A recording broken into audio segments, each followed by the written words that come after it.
저희 교회는 2015년 1년 주제를 변화로 정하였습니다. 그래서 성경 속에서 하나님을 만난 자들이 어떻게 변화되는지를 하나하나 찾고 그 변화를 우리 속에서도 또 찾고자 경험하고자 매주 예배를 우리가 함께 드려왔습니다. 변화는요, 한번 따라서 합시다. 내가 하는 게 아니라 은혜다.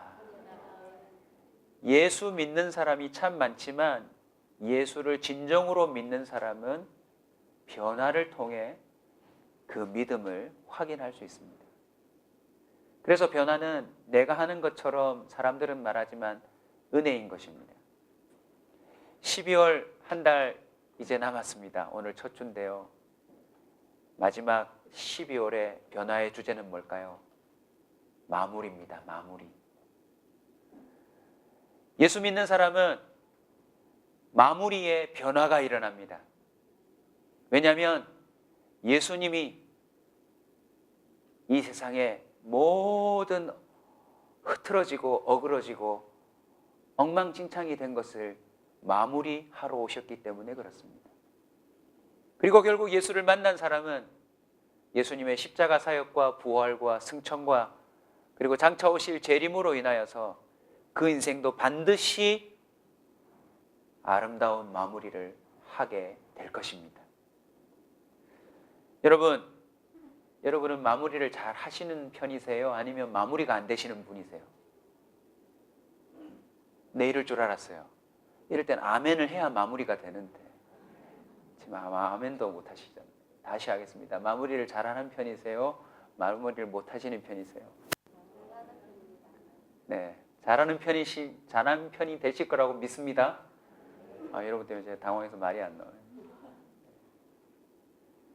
근데 솔직히 말하면 우리 다 마무리가 안 되는 사람입니다. 12월 한 달 동안 4번의 예배, 이 4번의 예배만이라도 여러분 좀 정성 들여서 잘 참석하시면 여러분의 삶에 놀라운 마무리가 일어날 거라고 저는 확신하는데 여러분 어떠세요? 네, 저는 믿을 겁니다. 그래도 12월 한 달이 너무 중요합니다.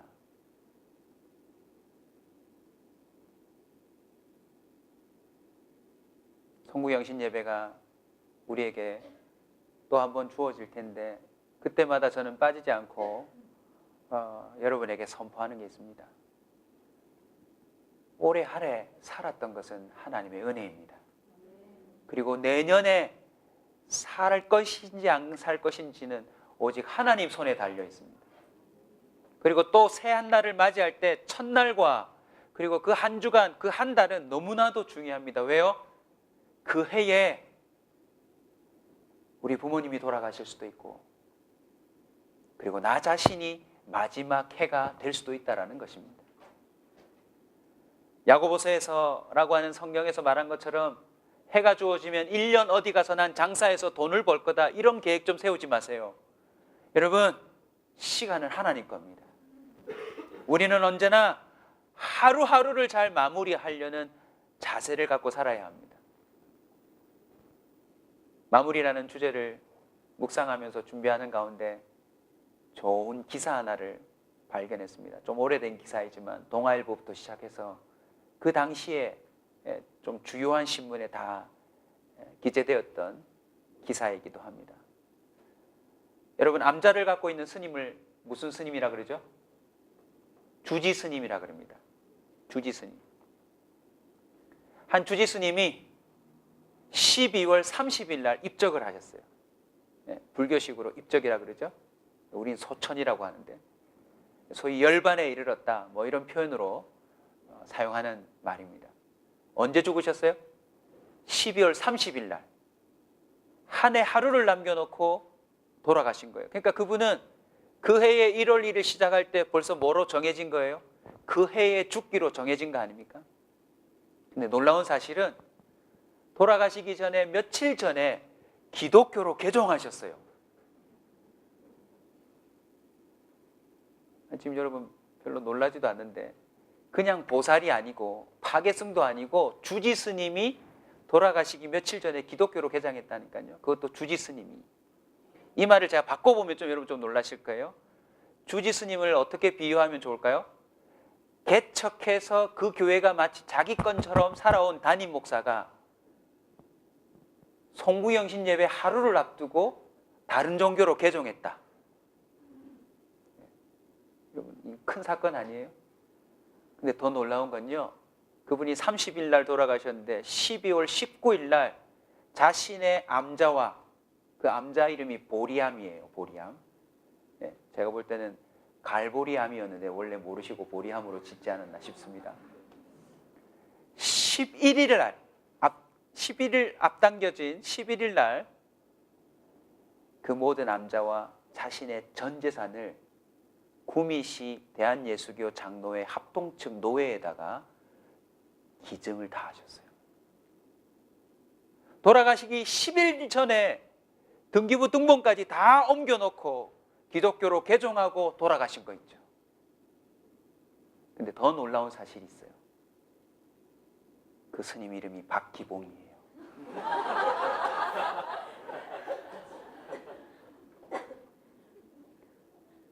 아름다운 마무리라고 하는 말씀을 묵상하고 있는데 왜 이런 기사가 제 눈에 보일까요? 97년도 사건입니다. 그 기사를 보면서 하나님께 조금 제가 심퉁하면서 기도했습니다. 몇 년만 늦게 돌아가셔서 박기봉 스님이 김기봉 목사에게 모든 걸 기증해 주셨으면 우리 암자가 생기는 건데, 보리암을 갈보리 기도원으로 바꿀 수 있었는데. 이러한 예는 성경에 비일비재하게 나옵니다. 전에 어떻게 살았던지 간에 예수를 만난 사람은 아름다운 마무리를 하게 되어 있습니다. 여러분, 한 달여 남아 있습니다. 올해에 죽을 사람이 여기 있을지도 모릅니다. 우리는 또 한 해의 연말 분위기를 내는 사람들이 아니라 인생의 아름다운 마무리라고 하는 주제를 품고 자신의 인생 전체에 대한 변화를 경험했으면 좋겠습니다. 그 스님이 왜 개종을 하고 모든 것을 교회에다 헌납하는 아름다운 마무리를 했을까요?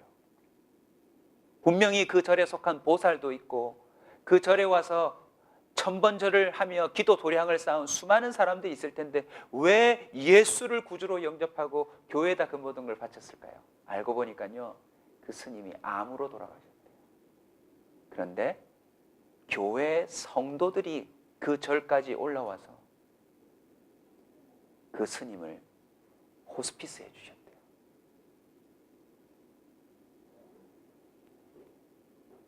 여기서 우리가 알 수 있는 사실이 무엇입니까? 자신의 삶의 변화를 경험하고 아름다운 마무리를 위해 또 살아가는 사람들을 통해 또 다른 사람이 아름다운 마무리를 하게 되더라 라고 하는 원리입니다. 우리와 연결되어 있는 사람들의 마무리마저도 우리에게 관련이 있다는 것입니다. 유심히 보십시오. 개인이든 가정이든 교회든 도시든 직장이든 사회든 국가든 간에 누구 때문에 문제가 일어나는 줄 아십니까? 마무리를 제대로 하지 못하는 사람들 때문에 문제가 일어납니다. 요즘 한창 IS 이슬람 국가 때문에 문제가 많은데 그들의 공통점이 무엇입니까? 자기들은 순교라고 말하는데 왜 자살폭탄으로 인생을 마무리합니까? 죽으면 혼자 죽지 왜 죄 없는 사람들을 죽이냔 말입니다. 직장에서도 마무리를 하지 못하는 사람 때문에 다른 사람들이 고생해야 합니다. 어디를 가나 마무리를 못하는 그 사람 때문에 관계가 깨어지고 공동체가 깨어지고 직장도 무산이 되고, 아니 도망가려면 그냥 도망가면 되지 왜 회사 돈을 횡령해서 도망가냔 말이에요.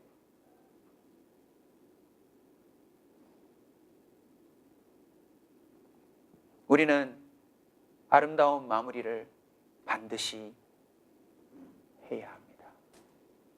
물론 결론 가서 스스로를 바꾸겠지만 아름다운 마무리를 하게 될 것입니다. 아멘. 오늘 이 본문은요, 성경의 내용을 잘 모르시는 분들도 계시겠지만 핵심은 하나입니다. 자신의 마지막을 직감하고 말하고 있는 성경입니다. 그리고는 여러분이 자주 들어보셨을 구절을 한 번 더 살펴봅시다. 7절입니다. 8절입니다. 나는 무엇을 싸우고요? 선한 싸움을 싸우고 나의 달려갈 길을 마치고 믿음을 지켰으니 이제 후로는 나를 위하여 의의 면류관이 예비되었으므로 주 곧 의로우신 재판장이 그날에 내게 주실 것이며 내게만 아니라 주의 나타나심을 사모하는 모든 자에게니라. 할렐루야. 결국 이 아름다운 마무리는 사모하는 모든 자에게 주어진다라고 하는 것입니다. 아름다운 마무리를 어떻게 하는지 이 성경 본문을 통하여서 짧게 정리를 좀 해드리겠습니다. 먼저는요, 믿음을 지키는 마무리를 해야 합니다. 무슨 일을 하든지 마무리는 어떻게 끝나야 되냐면 믿음을 지키는 것으로 마무리가 되어야 합니다. 믿음이 떨어지면 하나님과 멀어지는 것입니다. 하나님과 멀어지면 하나님이 기뻐하시는 선한 일들이 줄어든다는 뜻입니다.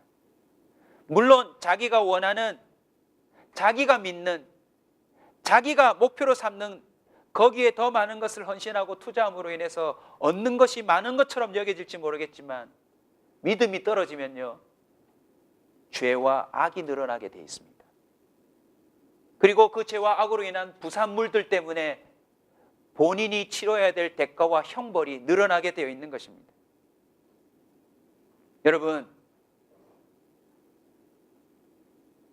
각자 살아가는 형편이 틀리지만, 경험하고 있는 사건, 사고도 틀리지만 동일한 하나의 원리가 있는데 그 모든 것은 우리의 믿음을 견고하게 하기 위함이라는 것을 믿으시길 바랍니다. 믿음을 지켜야 합니다. 믿음을 지켜야만 우리는 아름다운 마무리를 할 수가 있습니다. 믿음을 지키는 것이 왜 이토록 중요합니까? 사람이 구원을 얻는 방법은 믿음밖에 없기 때문에 그렇습니다. 아멘. 아무리 선행을 평생 했어도요, 마무리가 좋지 못합니다. 시간이 짧아서 다 말씀드리지 못하지만 여러분, 마더 테레사를 어떻게 생각하십니까? 전 세계가 그 사람이 정말 선행의 수녀다라고 알고 있지만 막상 그 삶을 들여다보면 우리가 생각하는 것보다 훨씬 고통스럽고 훨씬 더 비참하고, 기사를 읽어보신 분은 아시겠지만 마지막에 여러분, 마더 테레사가 혼수 상태에 있을 때요, 신부들을, 사제들을 동원해서 실제로 축기 사역을 펼쳤다는 게 신문기사에 대문짝만하게 나왔습니다. 그러니까 한마디로 마더 테레사가 뭐 했다? 귀신 들렸다. 여러분, 이건 제 얘기가 아니라 가톨릭에서 나온 신문에 대문짝하게 나와 있습니다. 검색해 보십시오. 액면으로 보기에는 평생 선으로 살았지만 여러분, 선은 우리를 구원하지 못합니다. 아무리 자신의 신조를 지키고 철학을 지키고 자신의 모든 명예를 걸고 인생을 지키려 애쓴다 할지라도 사람은 구원에 이를 수가 없습니다. 오직 믿음이 그 사람을 구원하는 줄로 믿습니다. 고로 여러분, 믿음을 지키는 것, 그것에 방해되는 모든 것을 두 글자로 정의하셔야 합니다. 아무리 정당한 사유가 있어서 믿음이 떨어졌습니다 라고 그 사람이 말할 수 있을는지 모르지만 두 글자로 다 정리됩니다. 그게 뭔지 아십니까 여러분? 핑계입니다. 집안이 어려워서 어떻게 이렇게 됐습니다. 정말 바빠서 이렇게 되었습니다 하면서 믿음 떨어지는 소리를 하잖아요. 그거 다 핑계입니다 여러분. 하나님보다 더 중요한 게 어디 있습니까? 내가 살고 우리 가정이 사는 것, 그것도 영원토록 사는 것보다 중요한 게 어디 있습니까 여러분? 바쁘다고 믿음이 떨어졌다고 여러분 그게 사유가 될 수 있다고 생각하십니까? 아니 됩니다 여러분. 몸이 아파서요? 아니요, 여러분. 오늘날 저를 비롯해서 우리 모두에게는요, 믿음을 지키지 않고 살아가는 삶에 대한 너무나도 많은 핑계들이 많습니다. 하영조 목사님에 대한 전기책을 제가 읽고 있다고 말씀드린 적이 있을 텐데, 책을 또 다 이렇게 읽다 보니까 목사님 목소리가 듣고 싶어서, 이미 돌아가셨지만 예전에 하셨던 설교를 들으니까요, 와, 살아계실 때 듣는 거랑 이 땅에 없는 분인데 그분이 생전에 했던 그 설교를 들을 땐 감동이 훨씬 크더라고요. 사실 하영조 목사님이 옥하는 목사님보다는 좀 이렇게 더 온화하다라고 여러분 느끼지 않으세요? 옥 목사님이 더 칼 같은 설교를 한다라고 좀 비평이 돼 있거든요. 근데 여러분, 제가 들어보니까 옥 목사님이나 하 목사님이나 제가 좀 우스갯소리를 하면 목사계의 쌍칼인 것 같아요. 얼마나 시퍼런 칼이 썰어져 있는지요. 온누리교회에서 어느 날 새벽 예배 설교인 것 같은데 수천 명이 모여있더라고요. 새벽 기도 설교인데 45분짜리 설교를 하시면서 내용이 이렇습니다. 저와 여러분의 예배는 아무것도 아닙니다. 연변과기대나 또 평양과기대나 이런 사역들 하시면서 하셨던 얘기들이 이 내용입니다. 지금도 정말 북한에는 살아있는 예배자들이 있습니다. 그들은 목숨을 걸고 지금도 변치 않는 신앙을 합니다. 그들에게는 목사가 없습니다. 그들에게는 구역장도 없습니다. 그들에게는 공예배도 없습니다. 그들에게는 기독교 방송도 없습니다. 오직 혼자서 총칼 앞에 누가 누구인지 알지 못하는 감시체제에서 여전히 하나님을 신뢰하며 예배하고 있는 자들이 수천여 명, 수만여 명이 지하교회에 있더라는 것입니다. 북한에서도 믿음을 지키며 사는데 여러분, 이 대한민국에서 믿음을 못 지킨다는 건 그건 정말 핑계 중에 핑계입니다. 여러분.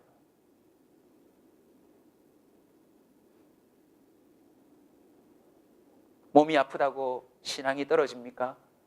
몸이 아파서 신앙이 더 좋아지는 사람이 훨씬 더 많습니다. 바빠서 기도를 못 하십니까? 바빠서 성경을 못 읽습니까? 이러저러한 이유 때문에 뭘 못하고 뭘 못 하십니까? 그건요, 우리 모두의 핑계입니다. 우리는 어느 순간이라도 마지막을 맞이할 수밖에 없는 연약한 존재입니다. 고로 믿음을 잘 지키려면 이 핑계를 이겨내야 합니다. 이 핑계를 이겨내는 것이 오늘 바울이 말한 단어로 제가 설명하자면 그게 바로 선한 싸움입니다. 그래서 오늘 설교는 세 단어만 기억하시면 됩니다. 믿음 지키기, 핑계, 선한 싸움. 선한 싸움을 7가지로 정리할 텐데 와, 많다 싶으시죠? 근데 여러분이 이미 다 하고 있는 것이기 때문에, 평생 싸워야 될 것이기 때문에 기억을 꼭 하셨으면 좋겠습니다. 우리 영상 하나 보고 제가 7가지 일러드리겠습니다. 영상 한번 볼까요, 여러분? 믿음을 지키는 게 얼마나 중요한 아름다운 마무리로 연결되는지 보여드리겠습니다.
1등으로 달리던 사람이 넘어지고 합니다.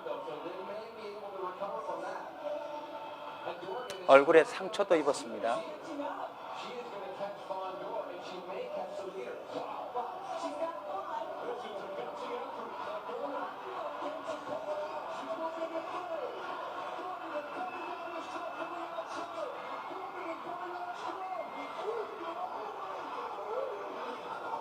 박수 한번 칩시다.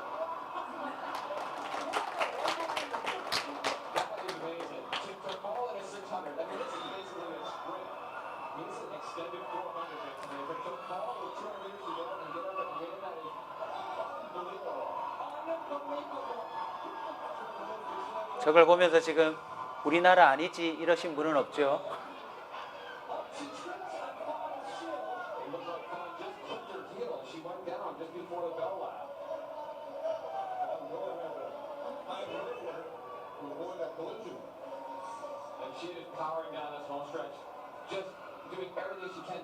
네, 됐습니다. 멈춰주시고요. 여러분, 저 여자가 1등을 할 수 있었던 비결이 뭐라고 생각하십니까?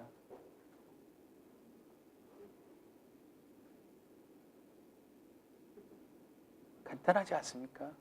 믿음입니다. 그리고 핑계를 이겨낸 것입니다.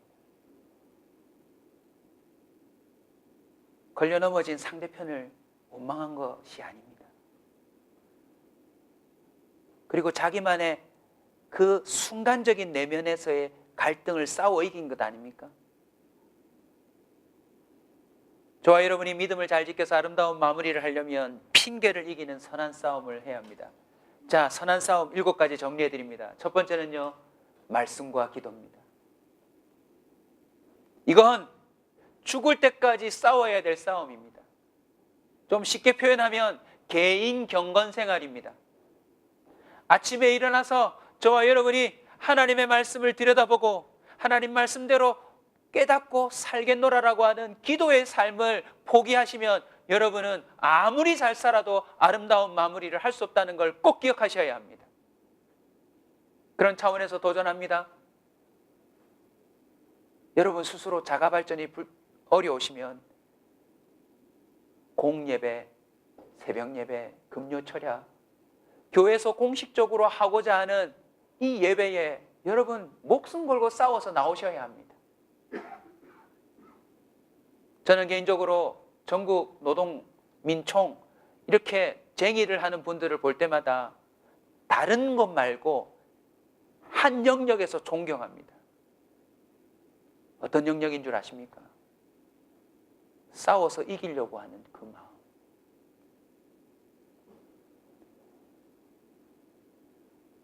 봉고차에다가 전쟁에서 났을 법한 커다란 스피커를 사방으로 달궜어요. 그들은 부산, 서울 어디든지 노동자들에 대한 쟁의만 있다면 달려가서 싸우려고 합니다. 자, 예를 들어 보겠습니다. 서울광장에서 노동자들의 대회를 하겠습니다고 하는 순간 5명이 왔다. 싸움이 됩니까? 안 됩니까? 안 됩니다. 오늘날 잃어버린 영혼들이 주께로 달려와서 아름다운 마무리를 하며 구원에 이르는 싸움을 하겠다라고 선언하는 게 교회의 예배입니다. 그런데 그 예배에 사람들이 잘 오지 않습니다. 벌써 뭘 포기한 줄 아십니까? 선한 싸움을 하지 않겠다는 것입니다. 말씀과 기도는요, 결코 놓치지 말아야 될 싸움입니다. 하루에 이 말씀과 기도의 싸움에서 실패한다면 그 하루는 이미 실패한 하루나 다름없습니다. 선한 싸움 두 번째는 순종입니다. 말씀과 기도가 이루어졌다면 순종과 싸워야 합니다. 쉽지 않습니다, 여러분 이거. 근데 싸워야 합니다. 오늘도 여러분 알게 모르게 헌금 내시는 것에도 싸우셔야 합니다. 10,000원 낼까 20,000원 낼까 30,000원 낼까. 11조를 이만큼 내버리면 오늘 이번 달 좀 어려운데 오늘 교회 갈까 말까, 오늘 오후 예배 남을까 말까, 아니면 집에 가서 쉴까. 모든 게 싸움입니다. 싸움입니다. 싸움. 저도 주님이 안 도와주시면 다른 종교로 개종할지 모릅니다.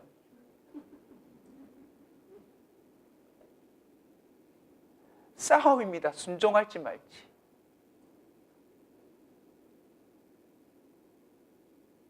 순종은요, 그 사람의 인생을 반드시 아름다운 마무리로 만드는 통로입니다. 어제까지 하나님의 일꾼으로 사람으로 살았어도 다음 날 순종하지 않으면 그 사람의 인생은 가장 비참하게 끝나버리고 맙니다. 성경의 역사를 유심히 보십시오. 아름다운 마무리를 하는 사람들마다 어떤 사람들입니까? 처음에는 맏아들처럼 싫어요, 예 했지만 나중에는 불순종하는 사람이 있습니다. 둘째 아들은 어떻게 합니까? 싫어요 했지만 나중에는 지키는 아들도 있습니다. 결국은요, 마지막에 순종하는 사람이 아름다운 마무리를 하는 자인 줄로 믿습니다. 지금까지 여러분이 어떤 순종의 삶을 살았는지 모르겠지만 오늘부터 순종하십시오. 순종은 우리를 반드시 아름다운 마무리를 하도록 이끌어 줄 줄로 믿습니다. 세 번째는 이웃사랑입니다. 하나님을 마음을 다하고 목숨을 다하고 힘을 다하여 사랑하라 했다는 것이 첫째 계명이라면 이웃사랑은 세컨 계명, 두 번째 계명입니다. 마태복음 5장 44절에 보시면 여러분 잘 아시는 구절이 있습니다. 너희는 너희 원수를 사랑하며 너희를 박해하는 자를 위하여 기도하라. 여러분, 이웃 사랑하기 위해서도 뭐 해야 됩니까? 싸워야 합니다. 이미 경험하셨겠지만 교회 안에서마저도요, 여러분 같은 신앙을 가지고 있는데 사랑하려고 하니까 뭐 해야 돼요? 싸워야 됩니다. 나하고 스타일도 맞지 않고 말 걸기도 싫고 때로는 저 사람하고 함께 하기도 싫고 저 사람하고 같은 교회에 있다는 것 자체가 부담인 경우도 있다는 것입니다. 여러분, 이웃 사랑하기 위해서는 자존심도 내려놓아야 되고요, 나의 스타일도 내려놓아야 되고요, 정말 많은 걸 포기하지 않으면 이웃 사랑은 불가능합니다. 여러분. 한 분의 스님이 개종하기까지는 여러분 성도들이 절에까지 가가지고 호스피스 할 마음을 어떻게 가졌을까요, 여러분? 안 그래요, 여러분? 네. 자기 부모도 요양원에 그냥 맡겨버리고 평생 안 가는 자식들도 천진데 어떻게 생판 모르는 주지 스님을 죽을 때까지 돌보러 가는 성도들이 있냔 말입니다. 거기까지는 많은 싸움이 있었을 것입니다. 네 번째는 방해와 핍박입니다. 오늘 본문에 등장하는 바울은요, 고린도후서 11장에 보면 어마어마한 방해와 핍박을 받습니다. 매도 수없이 맞고요, 강도도 당하고요, 배도 파선이 되고요, 인생에 하여튼 당할 수 없는 어려움들은 다 당하는데 아름다운 마무리로 인생을 끝냅니다. 저와 여러분에게도 나름 방해와 핍박이 있을 것입니다. 근데 그거와 싸우셔야 합니다. 기도하지 못하게, 말씀대로 살지 못하게, 내가 더 온전한 그리스도인이 되지 못하게 방해하고 핍박하는 것들로부터 싸워 이기셔야 아름다운 마무리를 할 수 있다는 것입니다. 방해와 핍박에 이어서 다음 등장하는 다섯 번째는 바로 포기하고 싶은 마음입니다. 우리 옆 사람에게 한번 인사합시다. 포기하지 맙시다. 1번부터 5번까지 연합해보면, 종합해보면요, 이 포기하고 싶은 마음이 참 넘기 힘든 봉우리입니다. 봉우리.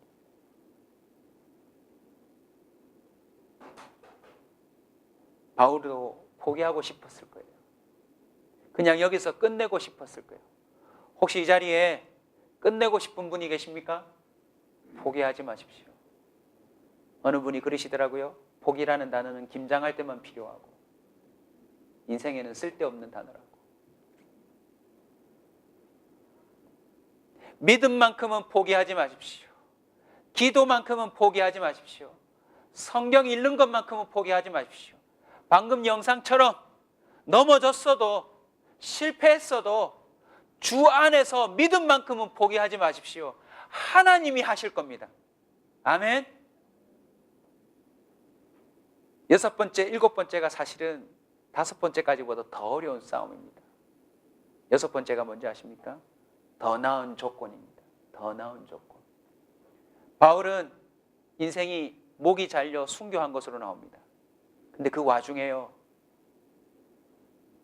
좋은 목회할 수 있는 목회의 현장도 있었고, 그 길을 떠나려고 하는 순간순간마다 사람들이 얼싸안고 울면서 가지 마세요, 가지 마세요.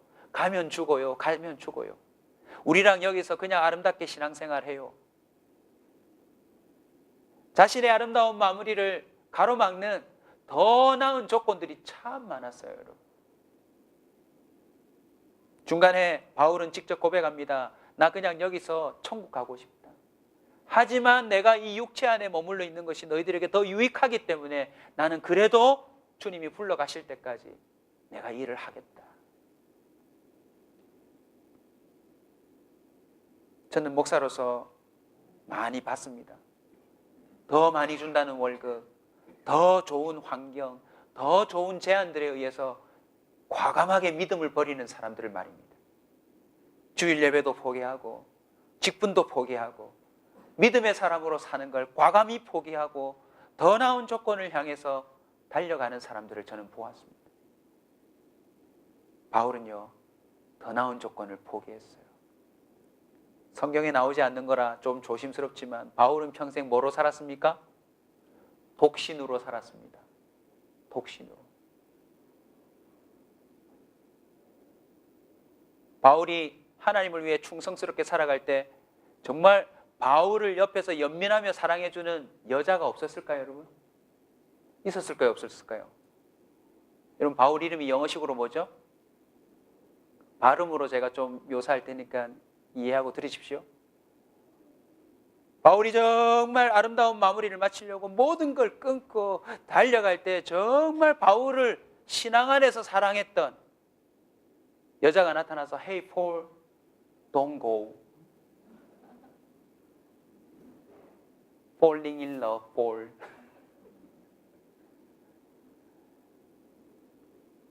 제가 왜 이 얘기를 했냐면요, 그냥 무작정 달려간 사람이 아니라 정말 선한 싸움을 다 이겨내고 주 안에서 그 길을 갔다는 것을 말하고 싶은 것입니다. 여러분, 인정에 끌리지 마십시오. 이 세상에 어떤 것도 주님의 그 뜻을 쫓아 살아가는 저와 여러분의 인생길을 막을 존재는, 또 막아서는 되는 존재는 없습니다. 아멘? 넘어보십시오. 하나님은 반드시 저와 여러분을 인생의 트랙에서 홀로 내버려 두지 않을 것입니다. 마지막입니다. 제일 무서운 싸움인데 뭘까요? 게으름입니다. 게으름. 결국 게으름 때문에요, 핍박이 없어도, 시간이 많은데도, 충분히 할 수 있는데도 믿음을 안 지키는 사람들이 너무 많습니다. 결국요, 그 사람은 아름답게 인생을 마치지 못할 것입니다. 아름답게 인생을 마치는 모든 믿음 사람들의 마지막을 유심히 들여다보니까요, 돌아가시는 날까지 전도하다가 죽어요. 할렐루야. 돌아가신 날도 새벽기도 갔다 오셔서 집에서 피곤하다 누우셨다 가신대.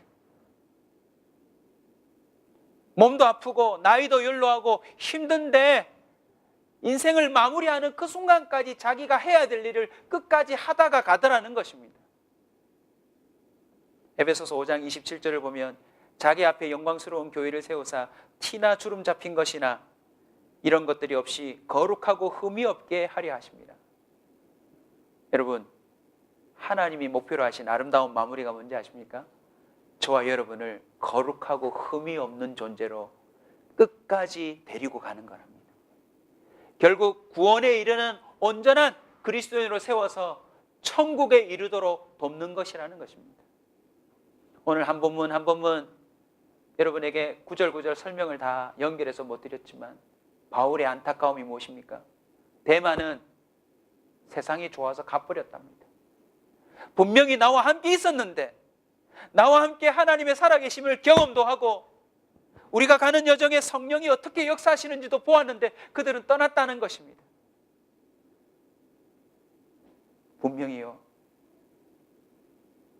교회 안에 있는 수많은 사람들 중에서도 믿음을 지키지 못하고 중도에 떠나가는 사람들이 많을 것입니다.